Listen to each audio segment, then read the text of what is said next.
jemaat yang dikasih Tuhan dimanapun berada, mari sama-sama kita mau satukan hati, kita mau memuji dan menyembah Tuhan, sebab Dia layak dipuji dan disembah. Mari izinkan Roh Kudus menghidupkan kembali hatimu, jiwa, sukacitamu, biar sampai pada level cinta Tuhan yang luar biasa mengalir, terus mengalir, memenuhi hidupmu. Sebab hanya di dalam Tuhan ada kehidupan yang kekal. Terima kasih Tuhan Yesus.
Dia.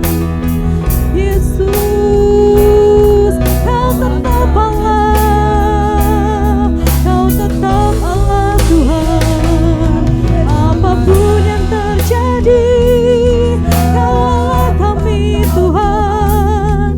Yesus, sembah puji nama-Mu. Yesus, hanya Kau yang layak Tuhan. Hanya Kau yang layak, hanya Kau yang layak Tuhan. Yesus,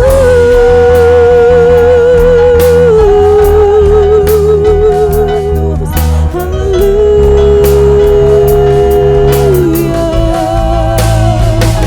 Sembah puji nama-Mu Tuhan.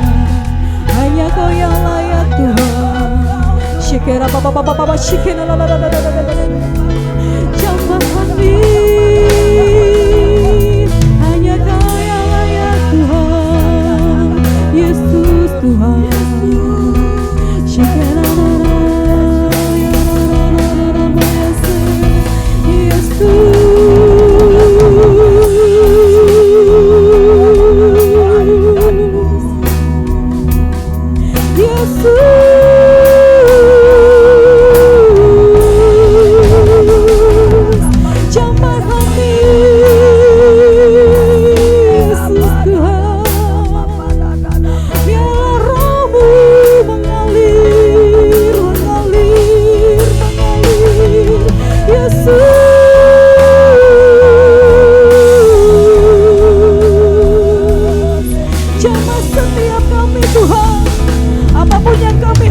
Tuhan, kami mau memandang-Mu Tuhan.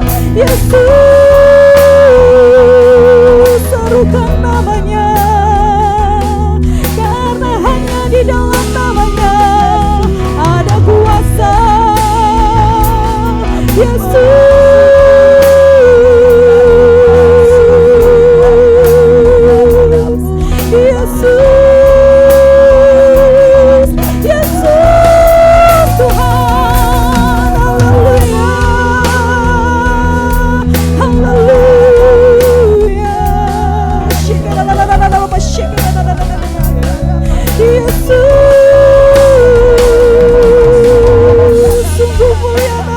Tuhan, Yesus Tuhan, Kau hidup, Kau hidup.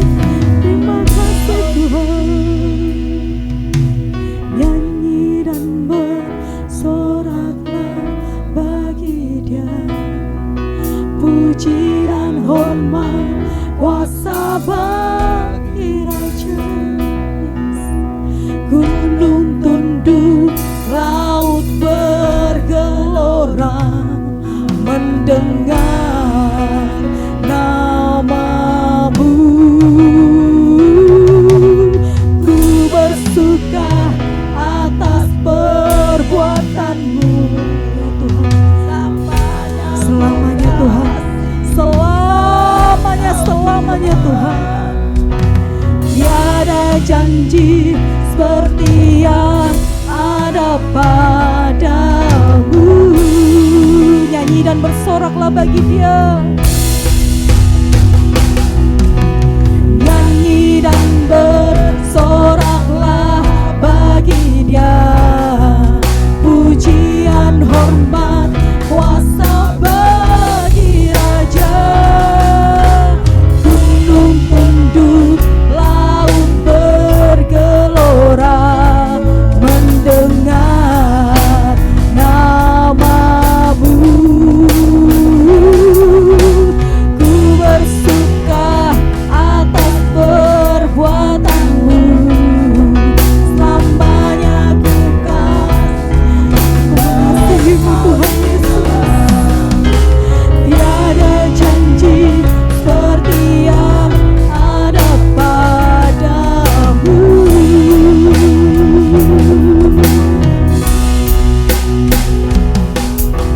Nyanyi dan bersoraklah bagi Dia, pujian hormat kuasa. Segala kuasa hanya bagi-Mu ya Rajaku Tuhan Yesus Kristus. Gunung tunduk, bersorak mendengar namamu. Ku bersuka atas perbuatanmu, selamanya ku kasihi Engkau Tuhan. Tiada janji seperti yang ada padamu.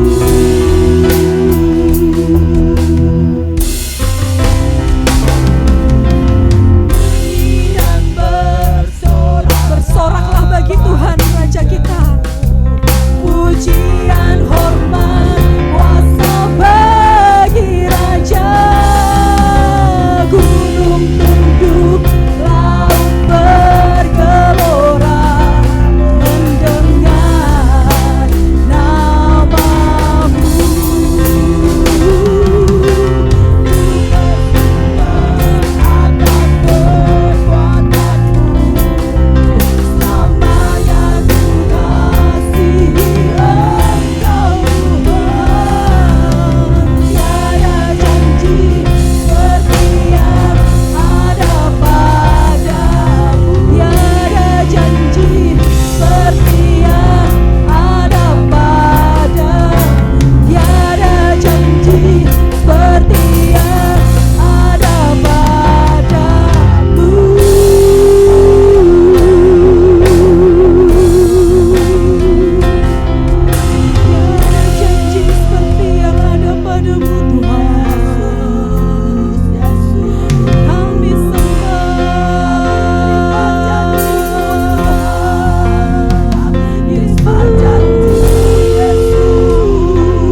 Janji-Mu yang luar biasa itu Tuhan.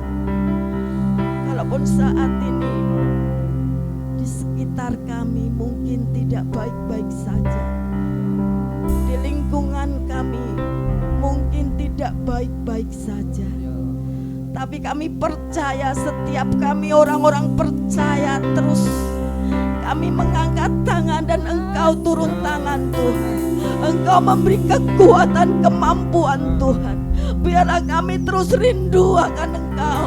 Biarlah kami terus cinta akan Engkau. Biarlah kami terus Tuhan mengangkat tangan kami. Kami tanda kami tidak mampu Tuhan. Dan Engkau yang akan memberikan kekuatan dan kemampuan yang baru untuk setiap kami Bapa. Kami percaya Tuhan, janji-Mu ya dan amin. Kami percaya Bapa, sukacita-Mu terus mengalir atas kami, sehingga kami kuat dan kami mampu untuk menghadapi segala sesuatunya Tuhan. Terima kasih. Biarlah hidup kami seperti rusa yang haus dan rindu akan Engkau pada saat pagi hari ini.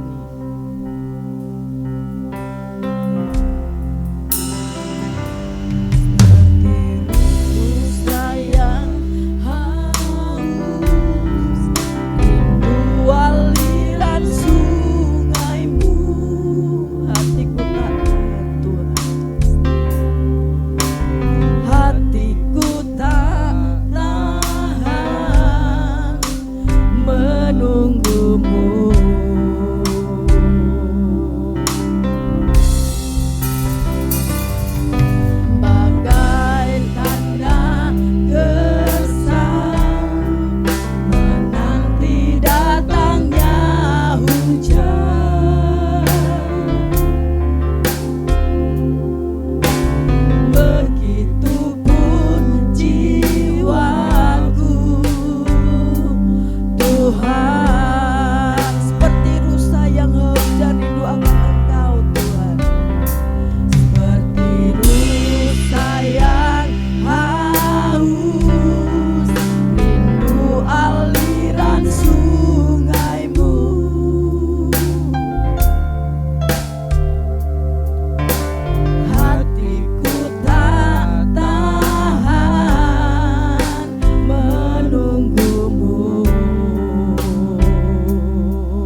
Lebih dari segalanya.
Tuhan. Selamat pagi Bapa.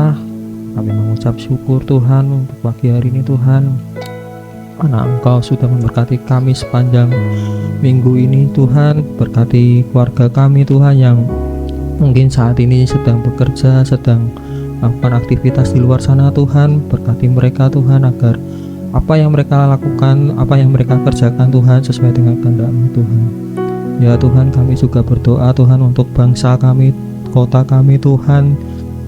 Berkati agar apa yang ada masalah di kota kami, bangsa kami ini Tuhan, bisa diselesaikan dengan baik Tuhan, dan dengan cepat Tuhan. Ya Tuhan, kami juga berdoa untuk gereja kami Tuhan, Ephrata Community Church Tuhan. Berkati jemaat-jemaat juga Tuhan, biar kiranya Tuhan juga menolong mereka Tuhan, memberkati mereka Tuhan, memberikan berkat yang berlimpah Tuhan. Kami bersyukur Tuhan, karena kami juga memiliki Tuhan yang sangat luar biasa Tuhan. Ya Tuhan, kami juga berdoa untuk saudara-saudara kami Tuhan. Mungkin mereka-mereka Tuhan yang saat ini sedang mengalami kesusahan dalam ekonomi, mengalami sakit penyakit Tuhan, biar kiranya Tuhan yang menolong, menyembuhkan, Tuhan yang mempermudahkan apa yang mereka rencanakan Tuhan. Ya Tuhan, kami membawa doa kami ini dalam tangan-Mu Tuhan. Dalam nama Tuhan Yesus kami sudah berdoa dan mengucap syukur. Haleluya. Amin. Shalom, selamat pagi Jemaat Ephrata dimanapun Bapak Ibu berada. Saya ucapkan selamat menikmati liburan, selamat menikmati kebersamaan dengan keluarga, dengan orang-orang yang Bapak Ibu cintai. Saya ucapkan banyak terima kasih kepada Bapak Gembala yang sudah beri kesempatan kepada saya untuk sharing firman pagi hari ini. Saya beri judul kebenaran firman Tuhan yang ingin saya bagikan dengan judul Maukah Engkau Sembuh? Bersyukur kita punya Allah yang mati berkorban buat kita. Ia tebus kita dari dosa, tapi juga Ia bangkit dari kematian untuk berikan harapan baru kepada kita.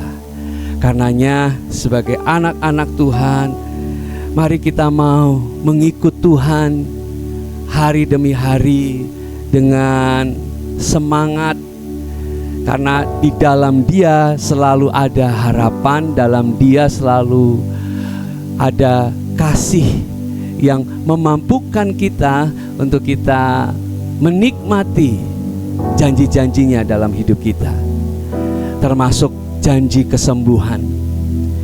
Kalau Bapak Ibu saat-saat ini sedang mengalami sakit, mari pagi hari ini kita mau dengar kebenaran firman Tuhan. Dan biarlah firman ini menuntun kita untuk mengalami mujizat Tuhan. Dia bangkit dari kematian. Dan kalau kuasa maut sudah dikalahkan, maka terlebih lagi perkara sakit penyakit yang bisa menimpa kita, oleh bilur-bilurnya kita disembuhkan. Kalau Bapak Ibu perhatikan tema pagi hari ini, maukah engkau sembuh? Tentu kita teringat akan percakapan Yesus dengan seorang yang lumpuh. Sekian lama ia menantikan mujizat, tapi tak kunjung datang. Ia hanya bisa terbaring di alas tidurnya. Ia menunggu-nunggu untuk alami mujizat. Bukan waktu yang sebentar, Bapak Ibu Saudara. Orang lumpuh ini menderita karena sakitnya. Yohanes 5 ayat 5 sampai 6, demikian firman Tuhan. Di situ ada seorang yang sudah 38 tahun lamanya sakit. Dan ketika Yesus melihat orang itu berbaring di situ, dan karena ia tahu bahwa ia telah lama dalam keadaan itu, berkatalah ia kepadanya, maukah engkau sembuh? 38 tahun orang ini menderita lumpuh, bukan waktu yang sebentar, Bapak Ibu Saudara. Ia mengalami penderitaan yang begitu hebat. jiwanya tertekan karena tubuhnya menderita lumpuh. Waktunya seolah terbuang dengan cuma-cuma hanya untuk ada di pelataran kolam Bethesda. Banyak orang berebut ingin masuk ke dalam kolam supaya mereka sembuh, sedangkan pria ini, orang ini 38 tahun menanti kesembuhan, tapi hasilnya ia nggak pernah melihat mujizat dalam hidupnya. 38 tahun waktu yang lama, Bapak Ibu Saudara. Bisa dibayangkan bagaimana menderitanya jiwa orang ini. Tubuhnya sakit, mungkin jiwanya ia ingin menikmati waktu bersama-sama dengan orang di sekitarnya. Ya, ia ingin melihat keindahan alam layaknya orang lain yang sedang berlibur, menikmati indahnya pemandangan, indahnya kebersamaan dengan orang-orang yang dicintai. Tapi faktanya 38 tahun ia harus menjalani hidupnya sendiri dan tidak ada orang yang peduli dengannya. Bukan hanya sakit secara fisik, tapi jiwanya pun juga tergoncang. Karena orang lumpuh ini hanya bisa terdiam di tepi kolam Bethesda. Tidak ada yang peduli dengannya. Ia merasakan penderitaan yang begitu hebat. Pergumulan seorang yang mengalami sakit. Bagi orang sakit, kesembuhan adalah harapan dan juga perjuangan. Bapak Ibu Saudara, ketika orang itu sakit, tentu orang tersebut berharap dia bisa sembuh kembali, lakukan aktivitas seperti biasanya, bekerja bersama dengan rekan kerja, ada dalam rumah bersama dengan keluarga. Sakit itu sepertinya membuat jiwa seseorang tertekan, membuat orang tidak lagi bisa berbuat banyak. Ya, ia terkurung jiwanya dalam tubuh yang sakit. Orang berjuang untuk sembuh, ya, kalau kita lihat, ya, harus pulang pergi ke rumah sakit, harus pergi ke dokter, bahkan mungkin dokter yang dikunjungi tidak hanya satu dokter, ada 2-3 dokter datang untuk konsultasi. Ada perjuangan yang dilakukan saat kita sakit. Kita harap kita bisa kembali aktivitas seperti sedia kala. Kalau kita sakit ya mungkin 1 minggu, 2 minggu, atau mungkin memang itu sakit yang butuh perawatan panjang, tapi setidaknya kita masih bisa beraktivitas di luar, kita masih bisa mengerjakan pekerjaan kita masih bisa bersama dengan keluarga kita. Tapi orang ini 38 tahun dia sakit, ia nggak kemana-mana, ia hanya tidur di dekat kolam Bethesda. Benar-benar perjuangan yang cukup berat yang harus dilalui oleh orang sakit lumpuh ini. Nah, Yesus tahu bagaimana penderitaan orang sakit ini yang lumpuh sudah 38 tahun.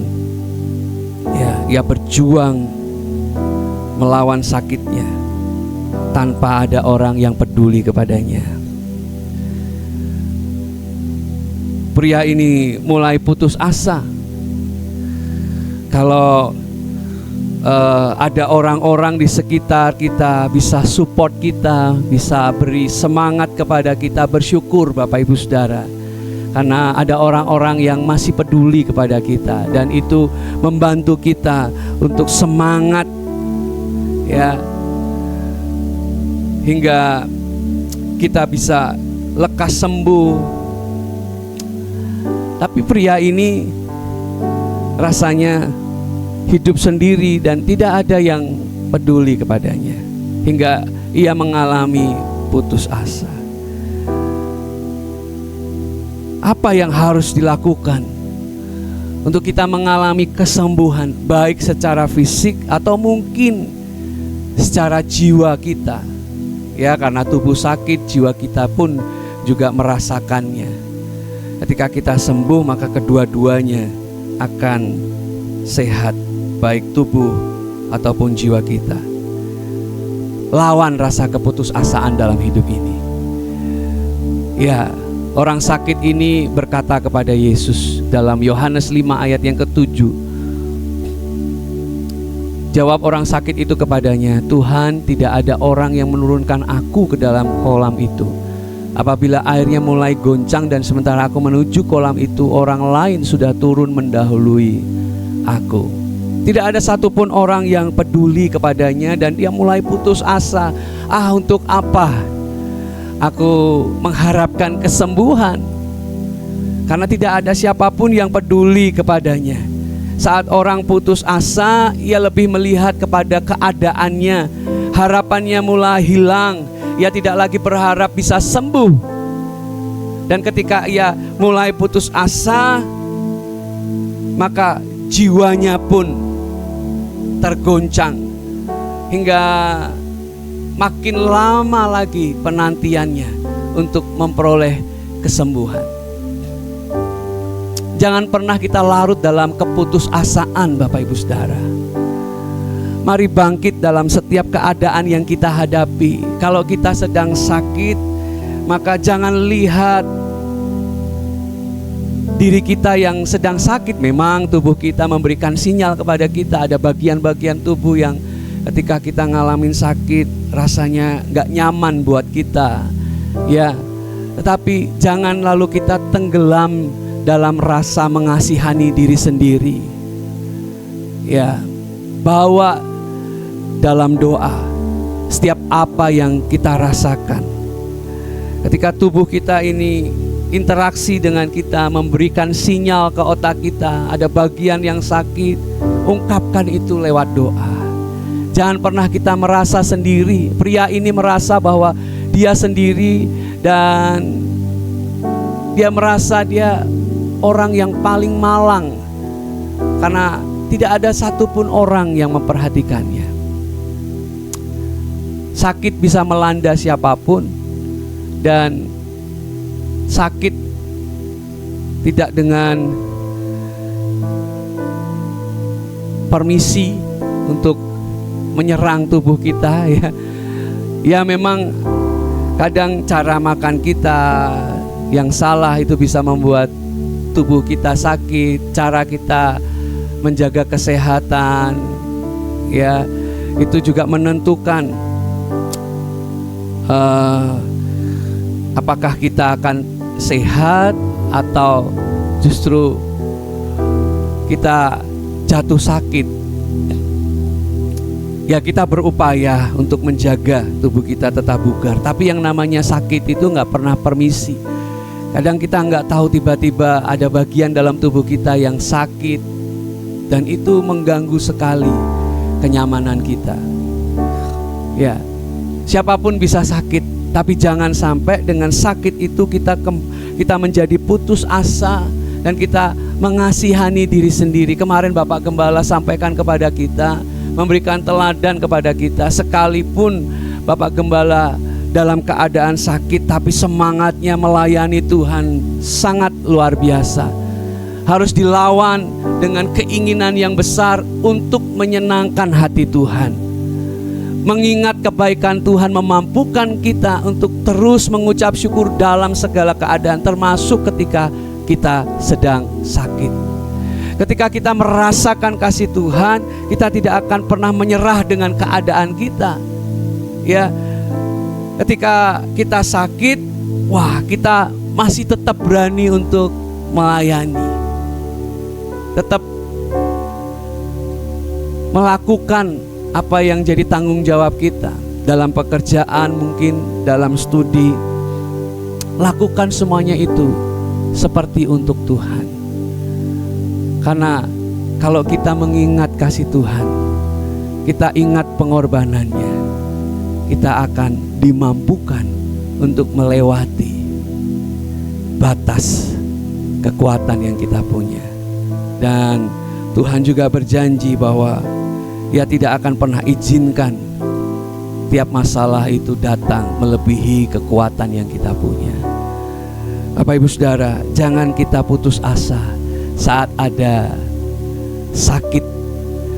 Ya, saat tubuh kita sakit, jangan kita fokus kepada tubuh kita yang sedang sakit.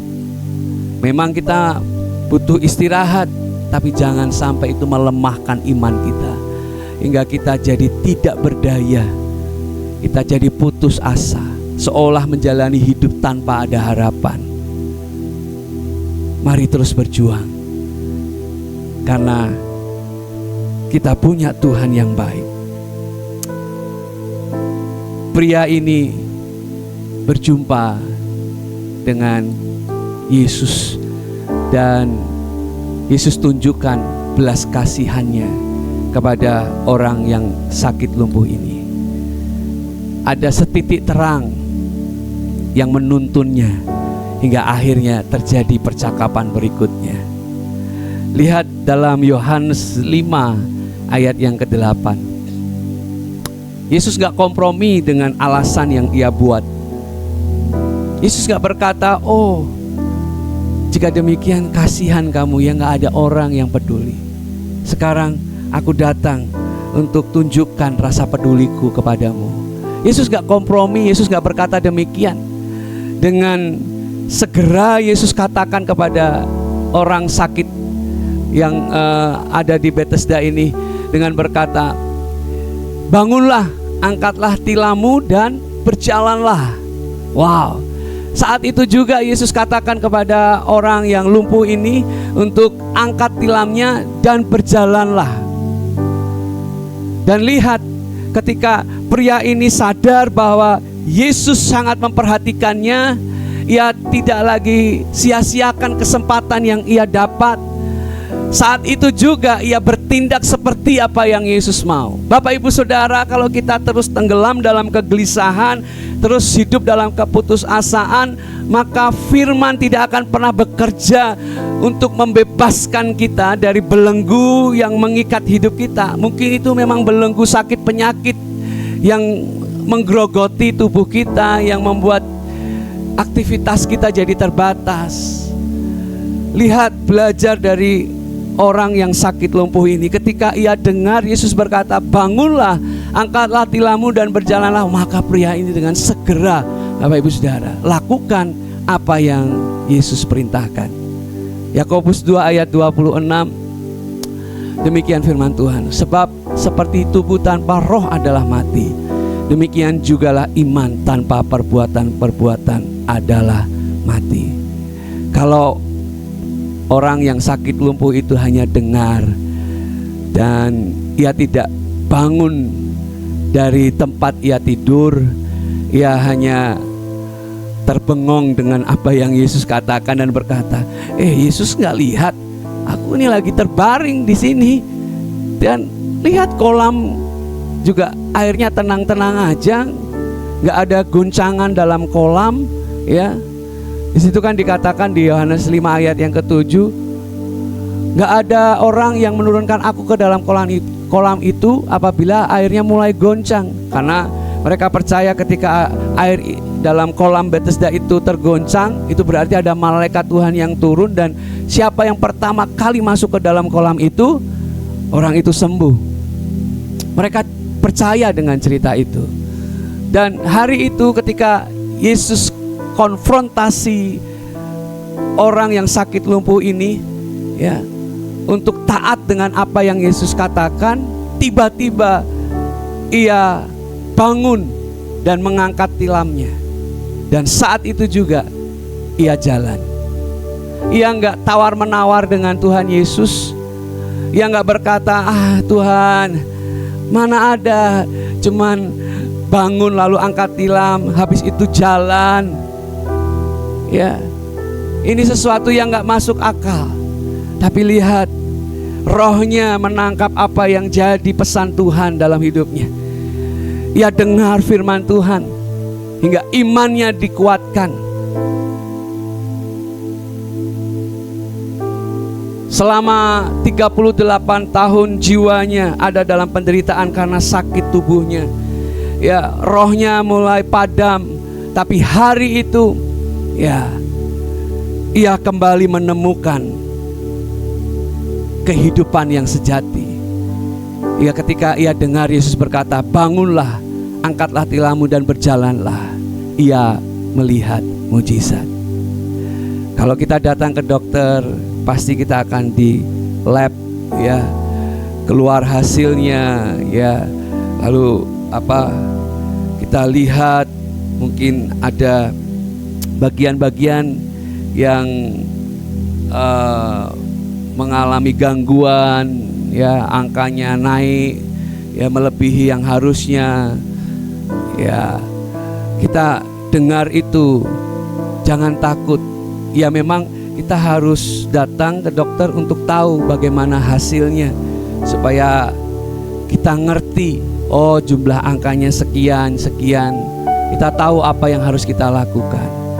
Tetapi sekali lagi, Bapak Ibu Saudara, kalau kita hanya fokus kepada data yang kita peroleh secara medis dan kita abaikan kebenaran firman-Nya, maka ketakutan menguasai hidup kita.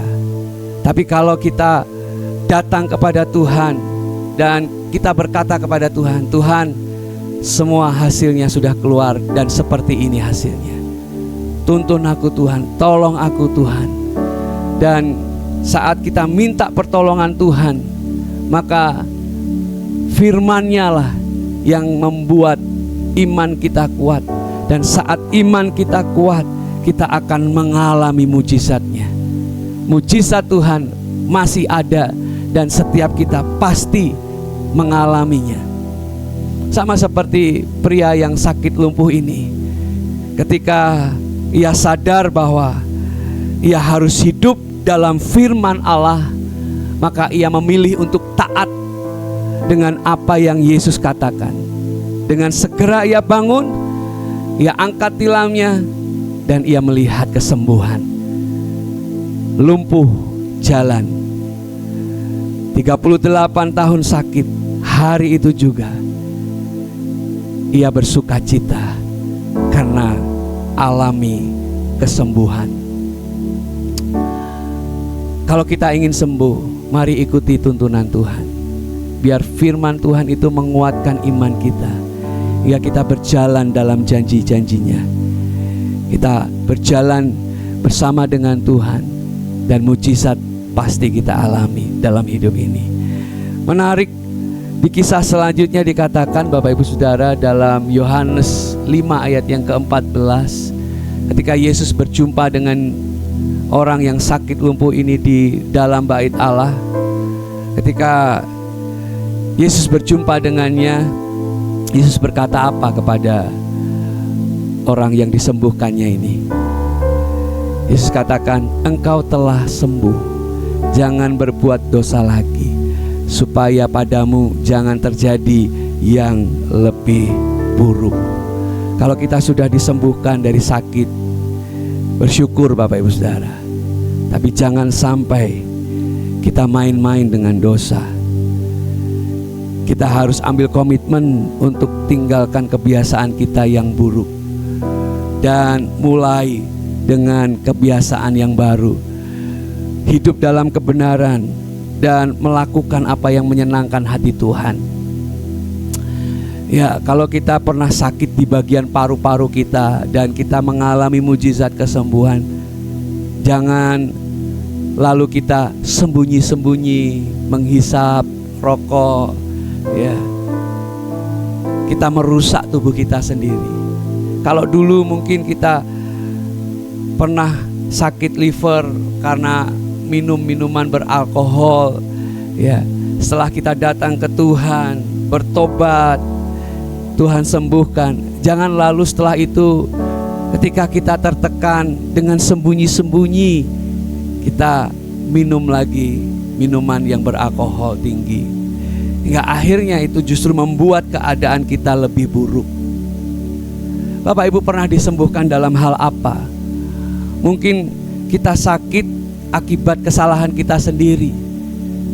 Nah, ketika kita sudah terima mujizat kesembuhan, ya jangan pernah diulang lagi kesalahan yang dulu pernah kita lakukan, supaya keadaan kita tidak makin buruk, lebih buruk dari sebelumnya. Ada pertobatan setelah kita mengalami mujizat, ada komitmen untuk sungguh-sungguh dengan Tuhan. Ya, nggak cuman hanya meninggalkan kebiasaan-kebiasaan kita yang lama, yang mendukakan hati Tuhan, tetapi juga mau untuk dimuridkan. Di gereja ini juga ada komsel-komsel, ya. Kalau dulu mungkin Bapak Ibu nggak pernah ikut komsel, ya, untuk supaya kita kuat, supaya iman kita ini kuat, maka kita mesti harus jadi pengikut Kristus, jadi murid Kristus.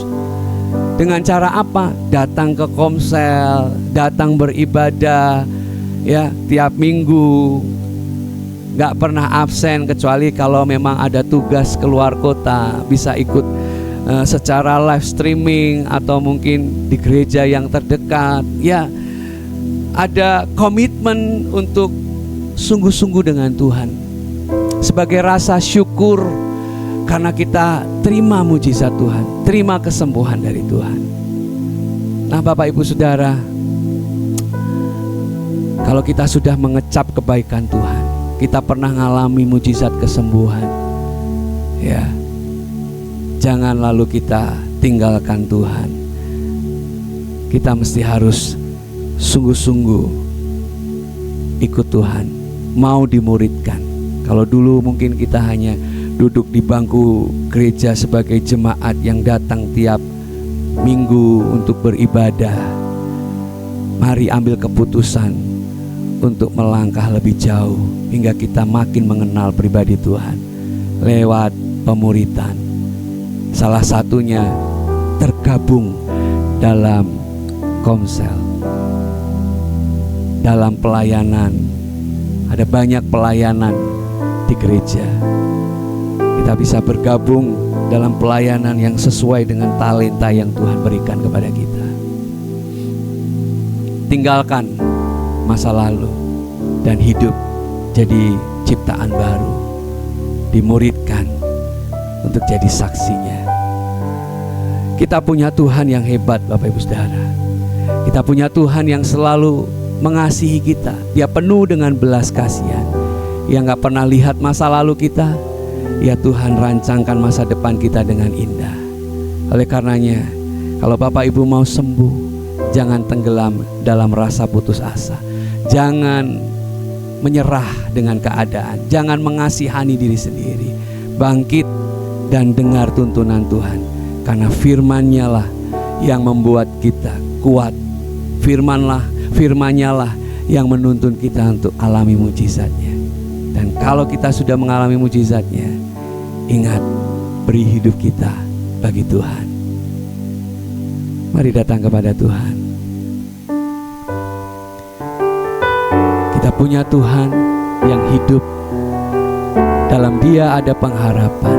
Tetap percaya, karena Dialah kekuatan kita. Aku masih punya Tuhan, punya pengharapan.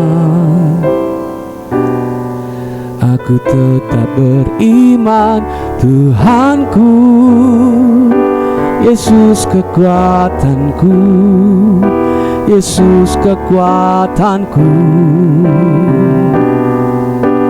Aku masih punya Tuhan.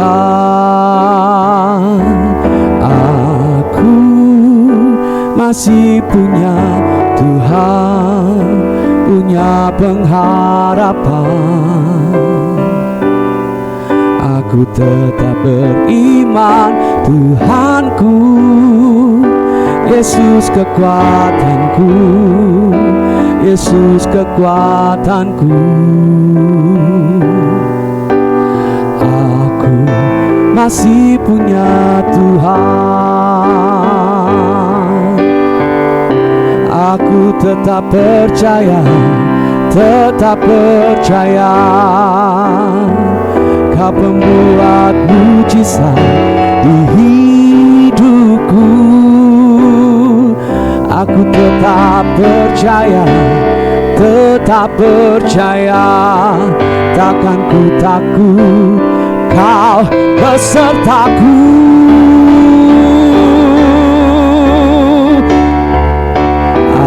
Aku masih punya Tuhan, punya pengharapan. Aku tetap beriman, Tuhanku, Yesus kekuatanku, Yesus kekuatanku. Aku masih punya Tuhan. Aku masih punya Tuhan. Aku masih punya Tuhan.